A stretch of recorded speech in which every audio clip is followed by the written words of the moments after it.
Lle ti'n dod o'n reiddiol a lle ti'n byw nawr? Dwi'n dod o'r Drenewydd a dwi'n byw yn Manceinion. Disgrifia dy hun mewn 3 gair. Sgilius, penderfynol a hapus. Sut wyt ti'n cadw'n heini? Chwarae pêl-droed. Faint o weithiau ti'n ymarfer pob wythnos? Tua 6.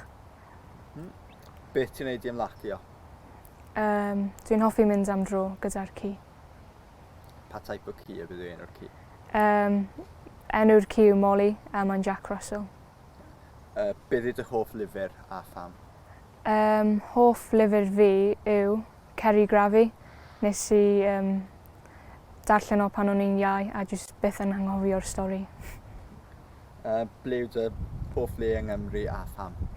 Hoff le yn Cymru yw Adref, Mochtre. Beth yw dy hoff bryd bwyd?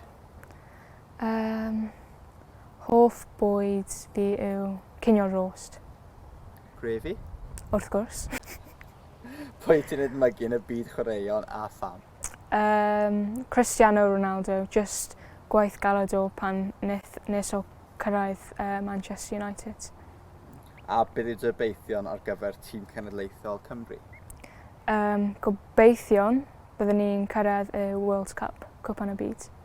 Diolch yn fawr.